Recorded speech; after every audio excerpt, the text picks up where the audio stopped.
that heater's working good. Good morning. Good Thanksgiving? This section's happy, this section's. Oh my goodness. I see a lot of my yogi friends here, and if I kind of forget what I'm doing and we start doing some postures, just go along with it.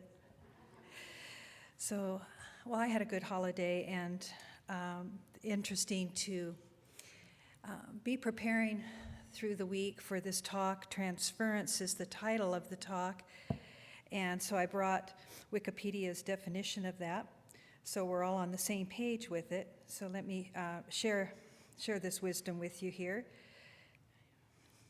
Are everybody familiar with the word transference? Pretty much. It's interesting when you know a word, because through nursing we had to learn it for dialoguing with clients and patients, and it's a psychological term. I hadn't really heard it referred to in the spiritual realm necessarily, except in some of our training. We would talk about this might happen if you're counseling someone. So I thought, well, how am I going to do a talk with this? But when I read Ernest Holmes' wisdom on this, I got really excited. So my intention is that same ideas are triggered inside of you, a new way of looking at what you've been carrying in your journey so far. So transference is a theoretical phenomena characterized by an unconscious redirection of the feelings a person has about a second person to feelings the first person has about a third person. Okay? Got that? Okay. It usually concerns feelings from an important second-person relationship from childhood and is sometimes considered inappropriate. And it was first discovered by, of course, Sigmund Freud. So, so that's why in my Facebook posting and in the update this week, I'm thinking, well, how is this going to go over at Thanksgiving? Because oftentimes, we have this ideal about what a Thanksgiving meal is going to be like with family, and sometimes all that happens is a bunch of triggers and lots of drinking or something to get over it. So to be your deep spiritual self, solid on that ground through that, is a spiritual practice alone. So listen to this cute little story from Anthony DeMello. He said, a couple did not know what to do about the jealousy of their 3-year-old son towards the new baby. They were enlightened by a book of child psychology. One day, when the little fellow was in a particularly bad mood, the mother said, "Honey, take this little teddy bear, son, and show me how you feel towards the baby." According to the book, he was supposed to punch and squeeze the teddy bear, but the 3-year-old grabbed the teddy bear by the leg with obvious delight and went over to the baby and hit it on the head. I know, isn't that awful? We laugh about that, but it's so transference, right? Right there in a very simple out-picturing. He just went right to the source. You are my issue. But oftentimes, through our lifetime, something happened to us, and part of the philosophy of the science of mind teaching is asking us to go back and revisit our upbringing, to revisit our patterns that we have created through our life experience, and trying to clear the mind of those impressions, those reactions, those triggers. And oftentimes when we get older, if we haven't been doing that deep work, you can run across a boss or a friend or a new relationship, and suddenly they remind you, without even realizing it, something of your mother, something of your father, something of your brother, something of an old teacher. And right away there's bad feelings that can start from that, but also it can also be very positive. It can be very loving at the same time. So we're going to look a little bit at that, and why it's so important in your spiritual journey is you're trying to break that pathway. You're trying to break it so that you return to a wholeness, is what we're all longing for, is this divine wholeness, this pure, deep connection to whatever you name as is your spirit, your internal God, your deep knowing, to wherever you have fragmented yourself off from that, from not feeling good about yourself, not feeling worthy, feeling unhappy in different relationships. We want to bring that back into a sense of I am whole and perfect just as I am. And this idea of transference, releasing the people that we have created as objects of our unhappiness. And so it can be in such subtle ways, and yet when you find the true answer, it's a profound way. And Michael Beckwith, when he shared wisdom on this at one time, he said, blame no one. Blame no one. And that seems easy if you're not in that kind of a relationship with anyone or anything.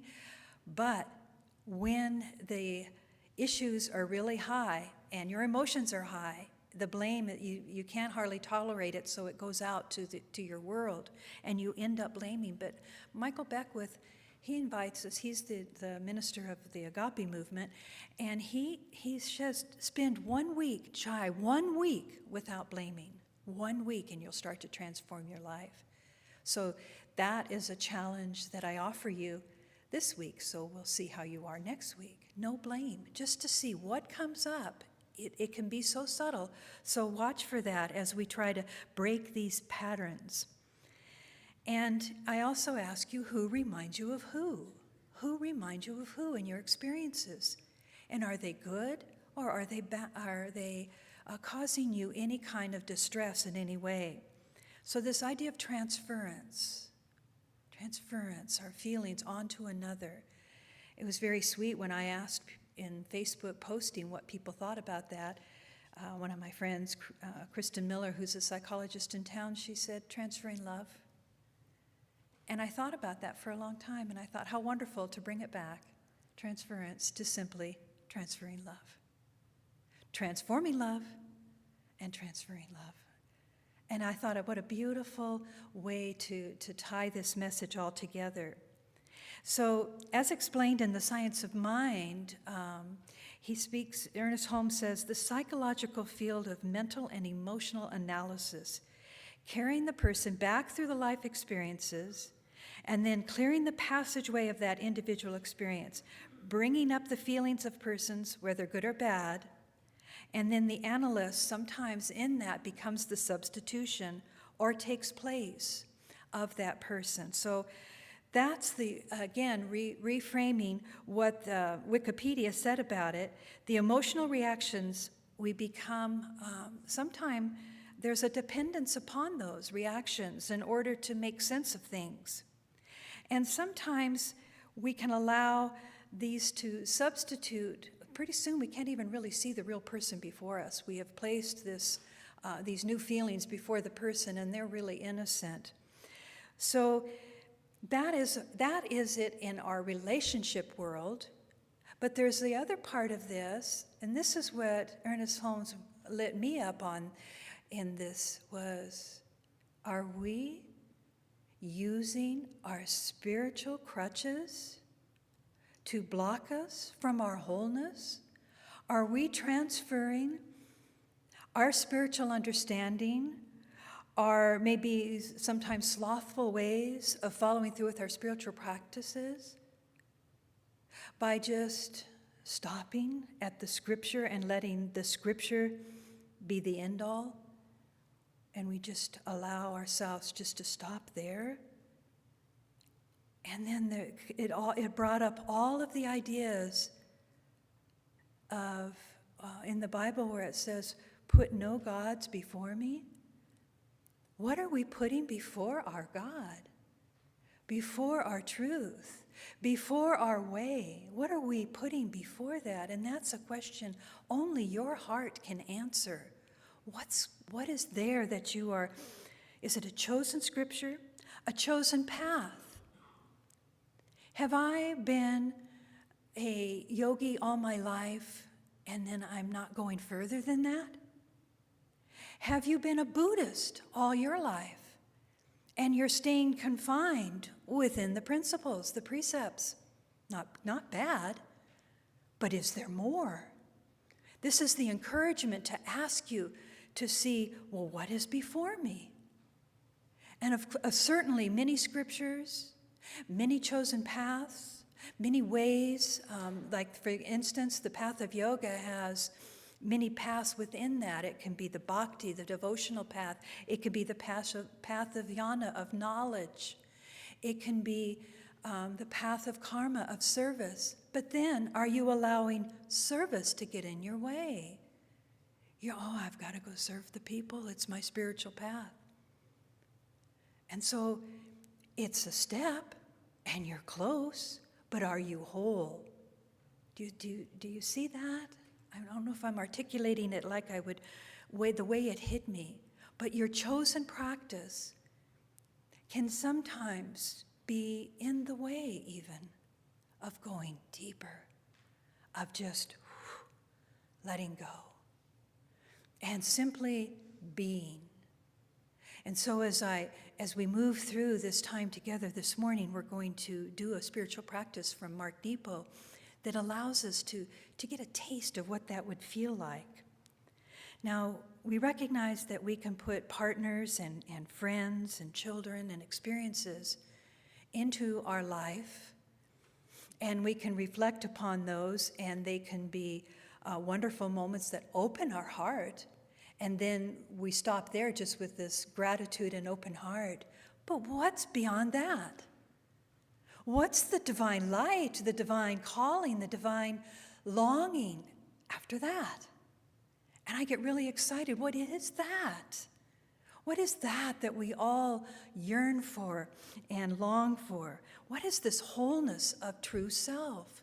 What is this merging of my individual self with its many whiny moments and moments of blame and moments of insecurity, all that gone because there's no target before me to place it upon? What is my wholeness? So breaking this transference leads us to being whole again in a life that we love without any conditions upon it, knowing that no one, no circumstances, no one can get in the way between you and your divine. No one. Think about if you were to go back and back and back to the moment you were conceived. In that moment, in that divine moment, there was just this pure spark of you becoming who you were, and you were connected to a conduit, to the mother. But was it the mother or the divine mother and the influence of the parents of all that is, of the Father above and the mother of the earth and the elements and all of that? That divine spark started there, this purity of you. And so we're always longing. That dwells still within us somewhere. Where is that in you? And you start to take responsibility now for this happiness. You look within for your happiness and depend on no other. And so this is where there's a Vedic teaching that says, lead us to the unreal, to the real. That's the Vedic message that goes through many of the Upanishads. And it's often in many of the opening chants, lead us, O Divine One, from the unreal to the real. Each person is born with an unencumbered spot. Feel this in yourself. Free of expectation and regret. Free of ambition and embarrassment. Free of fear and worry. It's an umbilical spot of grace where we first were touched by God, first touched by the divine. It is the spot of grace that issues peace. Now, psychologists can call this spot the psyche. Theologians can call it the soul. Jung calls it the seat of unconsciousness. Hindus call it Atman. Jesus called it the center of our love. Buddhists call it our Dharma. And the Sufis call it Kwab. But to know this spot of inwardness is to know who we are. To know this spot is to know who we are, not to be on the surface, marking an identity out there in the world, not by where we work or who we're with or what we wear or how we'd like to be addressed, but by feeling our place in relation to the infinite and by inhabiting in it fully. So there is this divine spot. I love to realize that, to know that within me there is that divine perfection. Within each one of you here, with whatever you carry in your heart, is that divine spot of grace. And if we look at it like an umbilical cord, connecting us to the divine itself, to the greatest spirit of all that there is, of course, we lean into our spiritual practices with even more vigor, with even more centeredness, longing for that amount of agape love. But we experience life along the way, and it creates a film over this truth. This film over the truth of our initial perfection. And then we start living, just almost accepting an ongoing tension. I have one in my family, and so I dance with it. I dance with it because I don't want to provoke it. I don't want it to become ugly because I've had a lifetime with it in my family, and so I dance around. But back in my mind, I want to speak truth through it.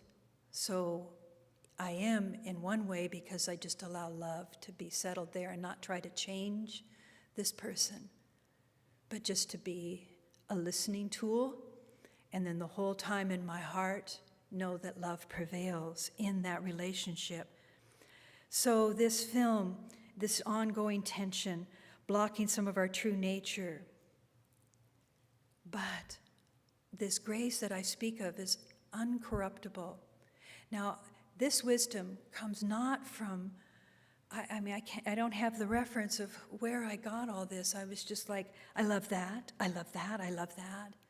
And so I feel like the reference to these beautiful words from Mark Nepo, from Emily Cady, from Ernest Holmes, from Scripture, just comes together at a time where in these moments I had such clarity of this truth. And I felt such relief in my soul, knowing that this complete oneness, this possibility for this oneness was no longer a mental construct.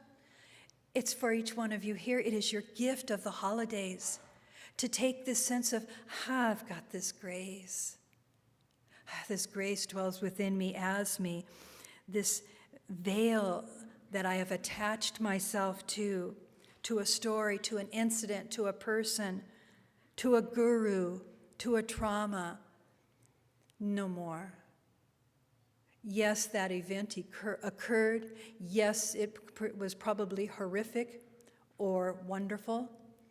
But can you put it down? Can you really put it down? Emily Cady from the Unity Teaching from Lessons in Truth, she says this, and I quote, "Each man must sooner or later learn to stand alone with his God. Nothing else avails. Nothing else will ever make you the master of your own destiny. There is in your own indwelling Lord all the life and all the health, all the strength, peace, and joy, all the wisdom, all the support that you ever need or desire. No one can give to you this. This is the indwelling Father within. He is the spring of all joy and comfort and power. We have believed that we were helped and comforted by others. We believed that. That we've received joy from the outer circumstances and surroundings, but it is not so. Can you feel that moment that you felt those moments of grace fall upon you? It did not come from the outside source. You want to feel that, dear one. that came from within you. That spot of grace was touched within you, only you. That we receive the joy, that all of this strength comes from a fountain within your own being. And if we only knew this truth, we would know that because God is in us, that is the fountain out of which springs all our good. Nothing that anyone does, says, or fails to do or say can take away this joy, this good. Nothing. So why are we carrying it? I don't know, to make ourselves interesting, to have something to say to others. So I invite you into the spiritual practice that I will preface with one of Mark Nepo's stories, but in his book of Awakening, he invites us to, within you, find that spot of grace mirrored back to you. Remember what love is doing. Slip into that depth of stillness. So, Mark Nepo, lead us from the unreal to the real. I start with this short story. He said it was a snowy night, and Robert was recalling the time 2 springs ago when he was determined to paint the family room. Up early, he was out the door to the hardware store, gathering the gallons of red, the wooden mixing sticks, the drop cloth, and the one-time brushes, which always harden no matter how much you soak them. He mixed the paint outside and waddled to the door with a gallon in each hand, the drop cloth under his arm, and a wide brush in his mouth. He began to chuckle and tell him what happened next. I teetered there for minutes, trying to open the door, not wanting to put anything down. I was so stubborn. I had the door almost open when I lost my grip, stumbled backwards, wound up on the ground with red gallons of paint all over me. At this point, he laughed to himself. He has done this many times. He's done this many times, haven't we all? And we watched the snow fall in silence. I thought of the whole story all the way home. Amazingly, we do this, whether with groceries or paint or with the stories that we feel determined to share. We do this with our love, with our sense of truth, even with our pain. It's such a simple thing. But in a moment of ego, we refuse to put down what we carry in order to open the door of your heart, the door of the grace. We refuse to put things down. Time and again, we're offered the chance to truly learn this. We cannot hold on to our things and still enter that kingdom. We must put down what we carry, open the door, and take up only what we need to bring inside. It's the basic human sequence: gather, prepare, put down, and enter. But failing as we do, we have always had a second chance to learn how to fall, get up, and laugh about it. So I invite you now to squirm around a little bit. Recall as you sit tall in your posture, as you prepare for the importance of spiritual practice. Why else would you come here?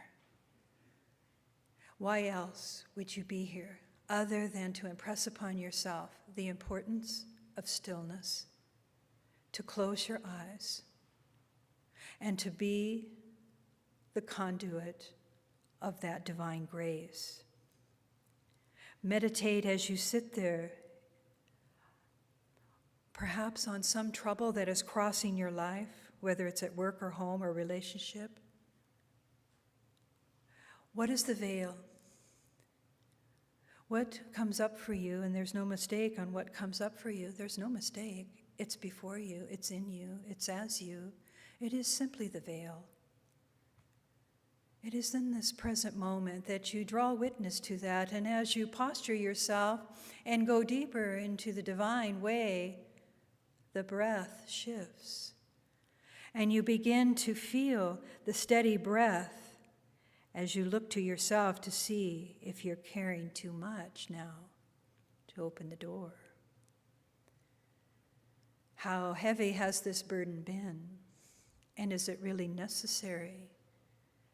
As you stand at the threshold of this new opportunity, Can you feel it in the heart space of your body? There is this divine spot of grace within you as you, calling you home to this point of absolute love. Breathe deeper, in and out, as you find yourself willing to put down what you've been carrying.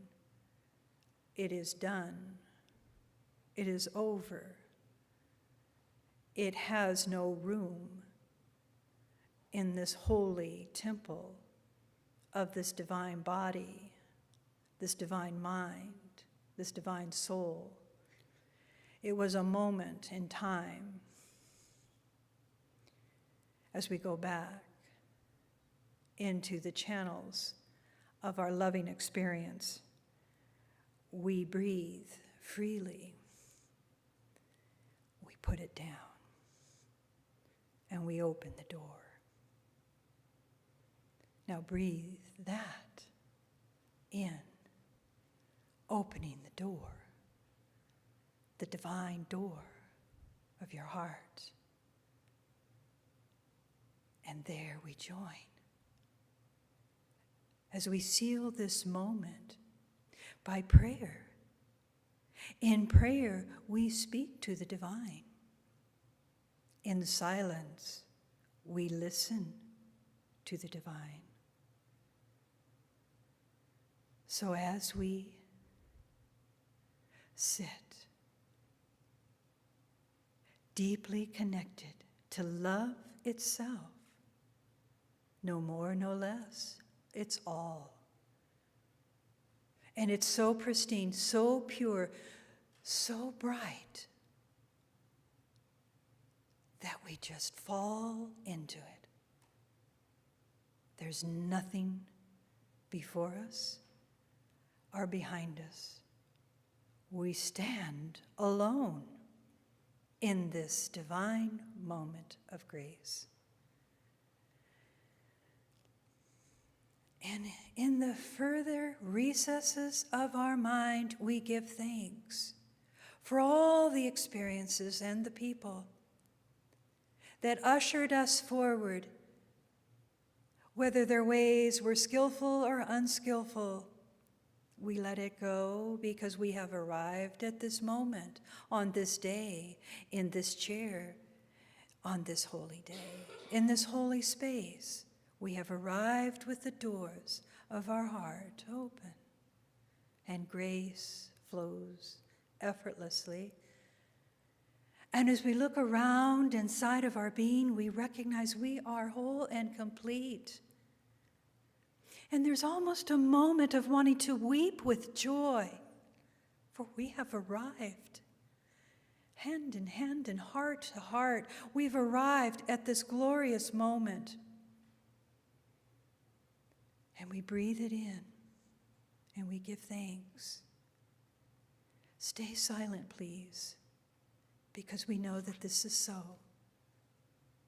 And I just leave it there. No applause, no shifting, not for a moment. Be with the divine. That's what you came for. Stay there and know you're loved.